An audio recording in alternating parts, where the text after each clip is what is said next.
नमस्कार मंडळी. नागपंचमी हा श्रावण महिन्यातील एक महत्त्वाचा सण. या दिवशी आमच्या कोकणात एक पातोळ्या नावाचा पारंपरिक पदार्थ बनवण्याची प्रथा आहे. आता पातोळ्या म्हणजे काय ते बघूया माझ्या या नेक्स्ट व्हिडिओमध्ये. तर आज आपण बनवणार आहोत कोकणातील एक पारंपरिक पदार्थ पातोळ्या. यासाठी लागणारं साहित्य आहे, मी इथे 1 वाटी तांदळाचं पीठ, 1 वाटी खोबरं, 1 वाटी गुळाची पावडर, थोडेसे काजू बदाम, तूप आणि वेलची पावडर घेतली आहे आणि ती जी पानं आहेत ती आहेत हळदीची पानं.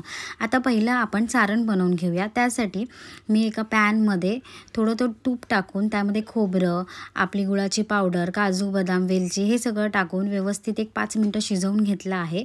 आता आपण जे पीठ असतं ते बनवणार आहोत. त्यासाठी मी पाण्यामध्ये थोडंसं मीठ, थोडं तूप टाकून आपलं जे तांदळाचं पीठ होतं ते त्याच्यात मी टाकणार आहे. आपल्याला एक उकड काढून घ्यायची आहे याची व्यवस्थित अशी, आणि मग ती थंड झाल्यावर आपल्याला व्यवस्थित मळून घ्यायचं. मळतो तसंच हलक्या हाताने आपल्याला हे मळून घ्यायचं आहे.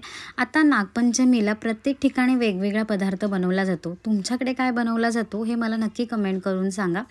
व्यवस्थित पीठ मळून झालं की आपल्याला पान जे आहे आपलं हळदीचं त्यावरती ते पीठ व्यवस्थित असं थापून घ्यायचं आहे. नॉर्मल आपल्याला जशी कन्सिस्टन्सी पाहिजे त्या हिशोबाने थापून घ्यायचं आहे. थोडंसं आपण त्याला तूप लावू शकतो आणि आपण जे सारण बनवलं आहे ते मधोमध त्याच्या भरून ते पान फोल्ड करून घ्यायचं आहे व्यवस्थित असं. आणि हे झालं अशा प्रकारे आपलं एक पातोळं रेडी.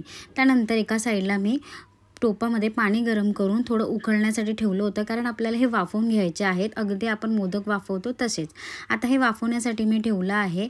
एक 5 ते 10 मिनटामध्ये व्यवस्थित ते वाफवून होतात. खाण्यासाठी रेडी आहेत आपल्या पातोळ्या. नक्की ट्राय करा आणि मला सांगा कशा झाल्यात, आणि माझ्या यूट्यूब चॅनलला फॉलो करायला विसरू नका. Thank you so much.